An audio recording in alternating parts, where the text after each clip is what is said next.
Corona काल में सार्वजनिक जगहों और सड़कों पर भीख मांगने पर पाबंदी लगाने से सुप्रीम कोर्ट ने मना कर दिया है। सुप्रीम कोर्ट की ओर से कहा गया कि कोई भी अपनी मर्जी से भीख मांगना नहीं चाहता। हम वो नजरिया नहीं रखना चाहते कि कोई भी भीख मांगने वाला सड़क पर नहीं होना चाहिए। सुप्रीम कोर्ट ने कहा कि भीख मांगना सामाजिक और आर्थिक समस्या है और रोजगार, शिक्षा के अभाव में कुछ लोग अपनी बुनियादी जरूरतों को पूरा करने के लिए भीख मांगने पर मजबूर हैं। सुप्रीम कोर्ट ने यह भी कहा कि वह अभिजात्य नजरिया नहीं अपनाएगी कि सड़कों पर भीख मांगने वाले नहीं होने चाहिए।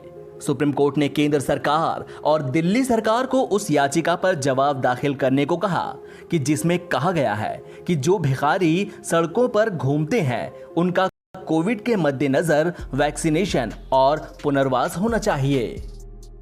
सुप्रीम कोर्ट के जस्टिस DY चंद्रचूड़ की अगुवाई वाली बेंच ने मंगलवार को कहा कि कई लोगों के पास शिक्षा का अभाव है, साथ ही उनके पास रोजगार नहीं है। उन्हें जीवन यापन के लिए बुनियादी जरूरत पूरी करनी होती है और इसी कारण वह भीख मांगने पर मजबूर होते हैं। सुप्रीम कोर्ट ने याचिकाकर्ता के वकील से कहा कि वह इस गुहार पर विचार नहीं करेंगे कि सड़कों से भीख मांगने वाले या खाना बदोश किस्म के घुमक्कड़ लोगों या फिर बेघरों को हटाने का निर्देश जारी करें।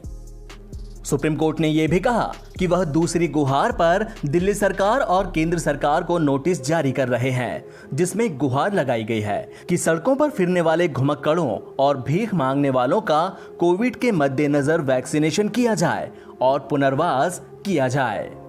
सुप्रीम कोर्ट ने सुनवाई के दौरान कहा कि बतौर सुप्रीम कोर्ट हम अभिजात्य नजरिया नहीं रखना चाहते कि कोई भी भीख मांगने वाला सड़क पर नहीं होना चाहिए।